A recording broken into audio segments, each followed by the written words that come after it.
Film ফাইলসের movie explain ভিডিওতে আপনাকে স্বাগতম। চলে আসলাম বহুল প্রতীক্ষিত স্কুইড গেমের দ্বিতীয় সিজনের গল্প নিয়ে। তবে যারা এর প্রথম সিজনটি দেখেননি তারা অবশ্যই এর প্রথম সিজনটি দেখে নেবেন, কারণ এর গল্প প্রথম সিজনের পরের কাহিনী থেকে শুরু হয়েছে। এর আগে আমরা দেখেছিলাম সিয়ং তার চাকরি হারানোর ফলে ব্যাপক টাকার ঋণে ফেসে যায়, যার ফলে তার স্ত্রী তার বাচ্চা সহ তাকে ছেড়ে চলে যায়। অন্যদিকে দেখা যায় সিয়ং এর মাও অনেক অসুস্থ ছিল, তাই তাকে সুস্থ করতে অনেক টাকার দরকার ছিল। এইদিকে আগে থেকে সিয়ং এর ঋণের বোঝা ভারী ছিল। এরপর একদিন এক লোকের মাধ্যমে সিয়ং স্কুড গেমের সম্পর্কে জানতে পারে, আর সে এই খেলায় অংশগ্রহণ করে। এমনকি অবশেষে সে জিতেও বাড়ি ফেরে, যার ফলে সে বিপুল অঙ্কের টাকা পুরস্কার পায়। কিন্তু সে টাকা নিয়ে বাড়ি ফিরে গিয়ে দেখতে পায় তার মা অনেক আগে চিকিৎসার অভাবে মারা যায়, যার ফলে সে একেবারে একরকম ভেঙে পড়ে। এরপর দেখতে দেখতে কেটে যায় অনেক দিন। একদিন সে তার মেয়ের সাথে দেখা করতে আমেরিকা যাচ্ছিল, কিন্তু যাওয়ার সময় সে সিদ্ধান্ত নেয় সেই গেমটাকে একেবারে সম্পূর্ণরূপে বন্ধ করে দিবে, কারণ এই গেমের ফাঁদে পড়ে বহু নিরীহ মানুষ প্রাণ হারায়। তাই সে স্কুড গেমের ফ্রন্টম্যানকে কল করে, যে মূলত বর্তমানে গেমটা চালাচ্ছে। ফ্রন্টম্যান তাকে জানায় প্রাণে বাঁচতে চাইলে গেমার আমার থেকে দূরেই থেকো। কিন্তু দেখা যায় তার এসব হুমকি ধামকিতে সিয়ং খুব একটা ভয় পায় না। আর এখান থেকেই আমাদের নতুন সিজনের গল্প শুরু হয়। এয়ারপোর্ট থেকে সিয়ং যখন তার বাড়িতে ফিরছিল, তখন সে ভাবতে থাকে তাকে বোধহয় কেউ ট্র্যাক করছে। তাই সে একটা ওয়াশরুমে ঢুকে নিজেকে তল্লাশি করতে থাকে। আর তখনই সে কানের গোড়ায় একটা ট্রাকারকে খুঁজে পায়, আর সেটাকে কেটে কান থেকে বের করে নিজে আত্মগোপনে চলে যায়। আত্মগোপনে থেকে সিয়ং সেই লোকটাকে খুঁজতে থাকে, যার মাধ্যমে মূলত সেই গেমটা সম্পর্কে জানতে পেরেছিল, কারণ সেই পারে তাকে ফ্রন্টম্যান পর্যন্ত পৌঁছে দিতে। তাই সে কিছু লোক লাগিয়ে দেয় সেই লোকটিকে খুঁজতে। এর পরের সিন শিফট হয় পুলিশ অফিসার জুনহুর কাছে। আসলে সে ওই দিন মারা যায়নি, গুলি খেয়ে পড়ে যাওয়ার পর একজন বোটম্যান তাকে বাঁচিয়ে নেয়। আর জুনহু সুস্থ হয়ে পুলিশ ডিপার্টমেন্টের সবাইকে গেমটির ব্যাপারে বলে দেয়, কিন্তু যথেষ্ট প্রমাণের অভাবে তার কথা কেউ বিশ্বাস করছিল না। তাই সে চাকরি ছেড়ে দিয়ে ট্রাফিক পুলিশে জয়েন করে, আর একা একাই সেই গেমটির লোকেশন খোঁজার চেষ্টা করে। কিন্তু গত 2 বছর ধরে এত খোঁজাখুঁজি করার পরেও সে গেমটির কোনো লোকেশন বের করতে পারে না। অন্যদিকে দেখা যায় সিয়ং এর সেই সাঙ্গপাঙ্গরা এখনো সেই লোকটিকে খুঁজে বেড়াচ্ছে। অবশেষে বেশ কিছুদিন পরে তারা তাকে খুঁজে পায়। তারা দেখতে পায় ঠিক আগের মতোই এক লোককে স্কুইড গেম খেলার জন্য ইনি ইনভাইট করছে, যা দেখে তারা তাড়াতাড়ি করে সিয়ংকে কল দেয়। এইদিকে দেখা যায় সেই লোকটি মেট্রো স্টেশন থেকে বের হয়ে একটা দোকানে ঢোকে কিছু রুটি কেনার জন্য।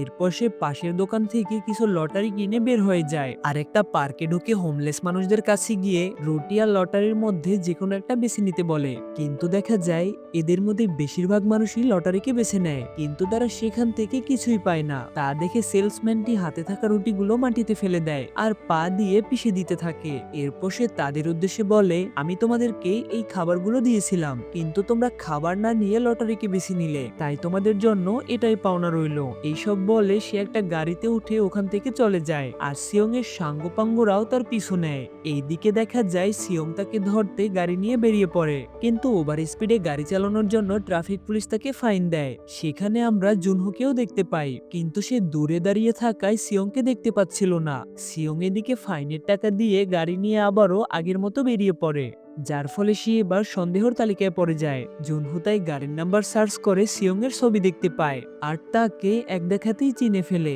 অন্যদিকে দেখা যায় সিয়ং এর আসতে দেরি হওয়ায় তার সাঙ্গপাঙ্গরা সেলসম্যানের উপর আক্রমণ করে দেয়, কিন্তু সেলসম্যানটা একাই তাদের ধোলাই দিয়ে বন্দি করে দেয়। এইদিকে সিয়ং ও এই লোকেশনে পৌঁছে যায়। তখন সে এখানে একটা চাকুতে রক্তের দাগ দেখতে পায়, যার ফলে সে চারপাশ খুব সতর্কতার সাথে তল্লাশি করতে থাকে। এইদিকে দেখা যায় সেলসম্যানটিও লুকিয়ে লুকিয়ে তার উপর নজর রাখে। এরপর সে লোক দুটিকে হালকা উত্তম মাধ্যম দিয়ে একটা গেম খেলতে বলে। সে বলে, তোমাদের মধ্যে এই গেমে যে হেরে যাবে তাকে আমি মেরে ফেলবো। এটা শুনে তাদের মধ্যে যে সিনিয়র ছিল সে ইচ্ছে করেই তার কাছে হেরে যায়, আর সেলসম্যানটা তাকে গুলি করে ওখানেই মেরে ফেলে, যার ফলে অন্য লোকটি ভীষণ ভয় পেয়ে যায়। এর পরের সিনে দেখা যায় সেলসম্যানটি স্বেচ্ছায় সিয়ং এর বাড়িতে চলে যায়। তাকে দেখে সিয়ং রীতিমতো ভ্যাবাচাকা খেয়ে যায়। সে সিয়ংকে বলে, তোমার আসলে ওই দিন আমেরিকাতে চলে যাওয়া উচিত ছিল।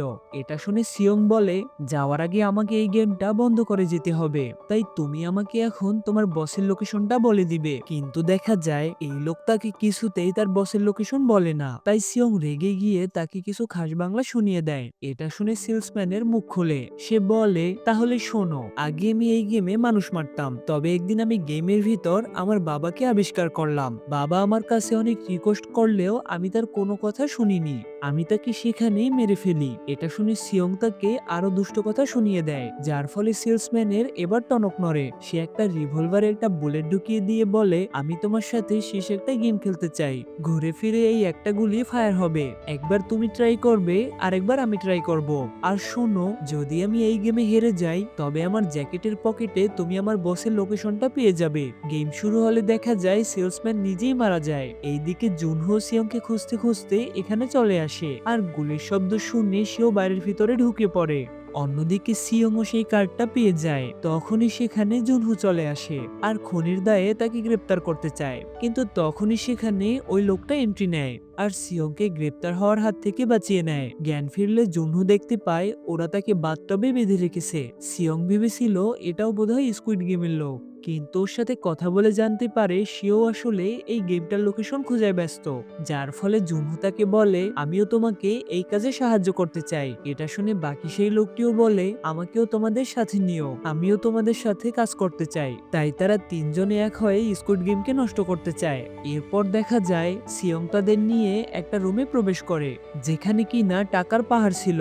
সে বলে, আমি এই টাকাগুলো গেম থেকে পেয়েছিলাম, কিন্তু আমি এখান থেকে একটা টাকাও নষ্ট করিনি। এরপর সে ওদের নিয়ে অন্য একটা রুমে প্রবেশ করে, যেখানে কিনা অনেক রাইফেল রাখা ছিল। আসলে এখান থেকে জানা যায় সিয়ং এই পুরো বিল্ডিংটা কিনে সাউন্ডপ্রুফ করে রেখেছিল, যেন সে এখানে বসে গুলি চালানোর প্র্যাকটিস করতে পারে। জুনহো তখন বলে, আমরা তিনজনে মিলে ওদের কিছুই করতে পারবো না, আমাদের আরো কিছু দক্ষ লোক দরকার। এরপর আমাদের নৌল নামের একটা মেয়ের সাথে পরিচয় করিয়ে দেয়া হয়। সে একটা পার্কে কস্টিউম পরে বাচ্চাদের এন্টারটেইন করত, কারণ তার কোনো পরিবার ছিল না। তাই সে পার্কের পাশেই একটা গাড়িতে জীবনযাপন করত। সে আসলে আগে নর্থ কোরিয়ার সৈনিক ছিল। একদিন সে তার অফিসারকে মেরে তার স্বামীর সাথে সাউথ কোরিয়া পালিয়ে আসে, কিন্তু আসার সময় সে ভুলে তার বাচ্চাকে ওখানেই রেখে আসে। যার ফলে সে এখন যেভাবেই হোক তার বাচ্চাকে এখানে নিয়ে আসতে চাচ্ছে। তাই সে এক ট্রাভেল এজেন্সির লোকের পেছনে টাকা লাগিয়ে দেয়। সে জানায় তারা অনেক চেষ্টা করেও সেই বাচ্চাটির কোনো খোঁজ পায়নি, মানে সে হয়তো মারা গিয়েছে। তাই তারা তাকে এই ব্যাপারে আর কোনো প্রকার সাহায্য করতে চাচ্ছিল না। এটা শুনে নৌল অনেক ভেঙে পড়ে আর ঘুমের ওষুধ খেয়ে আত্মহত্যা করার সিদ্ধান্ত নেয়। কিন্তু তখনই সেখানে একজন লোক এন্ট্রি নেয় আর তাকে স্কুইড গেম খেলার জন্য অফার করে, আর সেও গেম খেলতে রাজি হয়ে যায়। এইদিকে দেখা যায় সিয়ং ফ্রন্টম্যানের সাথে দেখা করার সব ব্যবস্থা করে ফেলে, যার ফলে তারা সিদ্ধান্ত নেয় তখনই তারা ফ্রন্টম্যানকে মেরে ফেলবে। তাই সে কিছু দক্ষ লোক ভাড়া করে ফেলে। এরপর সিয়ং তার একটা দাঁত তুলে ফেলে আর সেখানে একটা নকল ট্র্যাকার লাগিয়ে দেয়, যাতে করে তার দলের লোকেরা তাকে ট্র্যাক করতে সক্ষম হয়। এরপর সিয়ং ফ্রন্টম্যানের সাথে দেখা করতে চলে যায় আর তার সাথে উসুক নামে সেই লোকটাও যায়। অন্যদিকে জুনহো তার টিম নিয়ে তার উপর নজর রাখে। বাড়ির ভিতর ঢুকলে গেমের ড্রেস পরা কিছু লোক এসে উসুককে শক দিয়ে অজ্ঞান করে ফেলে আর সিয়ংকে নিয়ে সেখান থেকে চলে যায়। এটা দেখে জুনহো তাদের পিছু নেয়, কিন্তু একটু দূর এগোনোর পরেই ছাদ থেকে কিছু স্নাইপাররা তাদের গাড়ির চাকা ফুটো করে দেয়, যার ফলে সিয়ংও বুঝে যায় এই লোককে ধরা ততটাও সহজ না যতটা তারা ভেবেছিল। তখনই গাড়ির ভিতরে একটা স্পিকার বেজে ওঠে, যেখানে মূলত ফ্রন্টম্যান তার সাথে কথা বলে। সে বলে, তুমি আমার সাথে দেখা করতে কেন চাচ্ছ? সিয়ং তখন বলে, আমি চাচ্ছি এই গেমটা যেন বন্ধ হয়ে যায়, যাতে করে নিরীহ মানুষদেরকে আর মরতে না হয়। এটা শুনে ফ্রন্টম্যান তাকে বলে, আমরা তো আর কাউকে জোর করে ডাকছি না, এখানে সবাই স্বেচ্ছায় আসে, তাই এই গেমটা বন্ধ করা কোনো মতেই পসিবল না। এটা শুনে সিয়ং তাকে আবারও গালাগালি শুরু করে, কিন্তু কোনো কিছুতেই লাভ না হওয়ায় সে আবারও এই গেমে অংশগ্রহণ করতে চায়। আসলে সিয়ং মনে করেছিল একবার যদি কোনো রকম ওই গেমের ভিতর পৌঁছাতে পারে তাহলে ওর দাঁতে লাগানো ট্রাকার দ্বারা সবাই ওখানে পৌঁছে যাবে আর তাদের খেলা সেখানেই শেষ করে দিবে। ফ্রন্টম্যান তখন বলে, তবে সেটাই হোক। এরপর সে একটা গ্যাস ছেড়ে ওকে অজ্ঞান করে গেমে নিয়ে আসে। এইদিকে সেই নোলও এখানে পৌঁছে গেছে, তবে সে এখানে কোনো প্রতিযোগী নয়, বরং একজন গাইড হিসেবে অংশগ্রহণ করছিল। এখানে আগের বারের মতো এবারও 456 জন খেলোয়াড় ছিল আর তাদের প্রত্যেককে অজ্ঞান করে নিয়ে একটা বিশাল বড় হলঘরের ভিতর আটকে রাখা হয়েছিল। আগের বারের মতো এবারও সিয়ং 456 নম্বর জার্সি পায়। কিছুক্ষণ পর যখন সমস্ত প্লেয়ারদের তাদের জ্ঞান ফিরে আসে তখন বেশ কিছু গার্ড এসে এদের সবাইকে গেম খেলার নিয়ম বোঝাতে শুরু করে। গার্ডরা জানায় এখানে 6 রকমের আলাদা আলাদা 6টি খেলা হবে। শেষ অবধি যে এই 6টা খেলা জিততে পারবে তাকে 45.6 বিলিয়ন সাউথ কোরিয়া মন দেওয়া হবে। আর যারা এখানে হেরে যাবে তাদের সবাইকে বাদ দেওয়া হবে। আসলে তাদেরকে বলা হয়নি এখান থেকে কিভাবে বাদ দেওয়া হয়। সমস্ত নিয়ম জানিয়ে দেওয়ার পর ওই গার্ডরা বলে আপনারা প্রত্যেকে ব্যক্তিগত জীবনে অনেক টাকার দেনার মধ্যে ফেসে আছেন, কিন্তু আপনারা চাইলে এখান থেকে যতটা বেশি সম্ভব টাকা জিতে যেতে পারবেন। তবে এই গেমগুলো খেলার জন্য আমরা আপনাদের কোনো রকমই জোর করব না। এমনকি আপনারা যদি এই গেমটা ছেড়ে চলে যেতে চান তবে সেটাই পারবেন। প্রত্যেকদিন গেম শেষ করার পর আপনাদের মাঝে একবার ভোট দেওয়ার সুযোগ পাবেন, যেখানে পক্ষে অথবা বিপক্ষে ভোট দিতে পারবেন। যদি বেশি সংখ্যক লোক এই গেমের পক্ষে ভোট দেয় তাহলে আপনাদেরকে পরবর্তী খেলাটা খেলতে হবে, কিন্তু বেশিরভাগ লোক যদি এই খেলার বিপক্ষে ভোট দেয় তাহলে আপনারা এই গেমটা ছেড়ে চলে যেতে পারবেন। আর তখন জিতে যাওয়া টাকার পুরস্কারটা আপনাদের সবার মাঝে সমান ভাগে ভাগ করে দেয়া হবে। এতে করে সবাই অনেক উৎসাহ পেয়ে যায়। এরপর আমাদের অনেক প্লেয়ারদের সাথে পরিচয় করিয়ে দেয়া হয়, যার মাধ্যমে ইনি হচ্ছে অন্যতম। কিন্তু ইনি সবার সামনে নিজেকে থ্যানোস হিসেবে পরিচয় দিচ্ছিল। ওকে, আমি তাইলে স্পাইডারম্যান। যাই হোক, এইদিকে দেখা যায় জুনহো সিয়ংকে খুঁজতে বের হয় আর অল্প সময়ের মধ্যে ওরা সেই ট্রাকারটাকে ফলো করে একটা দ্বীপে এসে পৌঁছায়। অন্যদিকে দেখা যায় সমস্ত খেলোয়াড়দেরকে প্রথম গেমের জন্য নিয়ে যাওয়া হচ্ছে। আর তখনই সিয়ং এর সাথে ওর ছোটবেলার একটা বন্ধুর দেখা হয় যার নাম ছিল জুংবে। সিয়ংকে বলে তুমি যদি এই গেমটা জিততে চাও তাহলে সবসময় আমার পিছনে থাকবে আর আমি যেমনটা বলবো তেমনটাই করবে। এরকম কথা শুনে জুংবে কিছুই বুঝতে পারছিল না, তবে সে হাসতে হাসতে বলে আচ্ছা ঠিক আছে। এর পরের সিনে দেখা যায় সমস্ত player red light green light গেমটা খেলার জন্য প্রস্তুত হয়, তাই সকল প্রতিযোগীরা এই খেলাটা দেখে হাসতে থাকে। সিয়ং তখন ওর একটা দাঁত খুলে ট্র্যাকারটা চেক করতে যায়। চেক করতে গিয়ে সে রীতিমতো আকাশ থেকে পড়ে, কারণ আমরা দেখতে পাই ওরা সেই ট্র্যাকারটা বের করে ফেলেছিল, যার ফলে সিয়ং এর প্ল্যান এবার আর কোনো কাজে আসবে না। তাই উপায় না পেয়ে সেই গেম শুরুর আগে সবাইকে এই গেমের কালো সত্যি বলে দেয়, কিন্তু তার কথা কেউই বিশ্বাস করছিল না। খেলা শুরু হলে থ্যানোসের ক্রাশের গায়ে একটা মৌমাছি এসে পড়ে আর সে ভয়ে নড়ে ওঠে, যার ফলে ওরা মেয়েটাকে মেরে ফেলে। এটা দেখে কিছু মানুষ খুব ভয় পেয়ে যায় আর এতে করে তারা তাদেরকেও মেরে ফেলে, যার ফলে বাকি সবার এবার টনক নড়ে আর সিয়ং এর কথা সবাই বিশ্বাস করে নেয়। এরপর তারা প্ল্যান করে বেশি লম্বা লোকদের সবার সামনে দিবে আর কম লম্বা লোকদের তাদের পিছনে, যার ফলে সবাই অনায়াসেই প্রথম রাউন্ডটা অতিক্রম করে ফেলে। এইদিকে দেখা যায় জুনহো তার টিম নিয়ে যে দ্বীপে পৌঁছে গিয়েছিল সেখানে তারা একটা লোককে দেখতে পায় যে কিনা এখানে মাছ ধরতে এসেছিল আর তার মাছের খাবারের ভিতরেই মূলত সেই ট্রাকারটা লুকানো ছিল।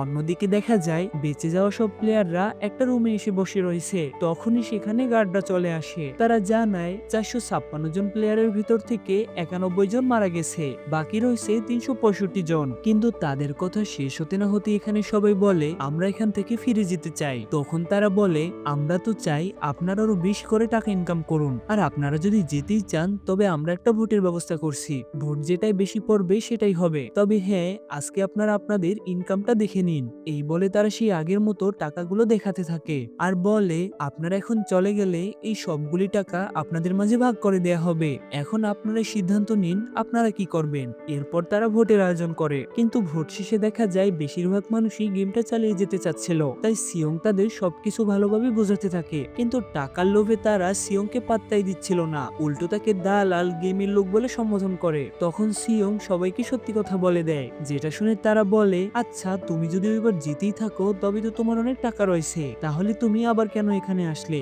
আর আসলে কেনই বা চলে যেতে চাচ্ছ, মানে তুমি আমাদের টাকাগুলো একাই মেরে দিতে চাইছো। তবে সিয়ং এর কথাগুলো কিছু মানুষ বিশ্বাস করছিল, তাই তারা দুটো দলে ভাগ হয়ে যায় আর আবারও ভোট চালু হয়ে যায় আর ভোটের সংখ্যা এবার সমান হয়। তবে এবার একজন প্লেয়ার বাকি ছিল যার পরনে ছিল 001 ডিজিটের একটা জার্সি। তার উপরে মূলত এখন এখানে সবার ভাগ্য নির্ধারণ করছে, কিন্তু এই লোক গিয়ে খেলার পক্ষে ভোট দিয়ে দেয়, যার ফলে স্কুইড গেম আবারও চালু হয়ে যায়। অবশ্যই এখানে এই গেমে নতুন একটা মোড় আসে।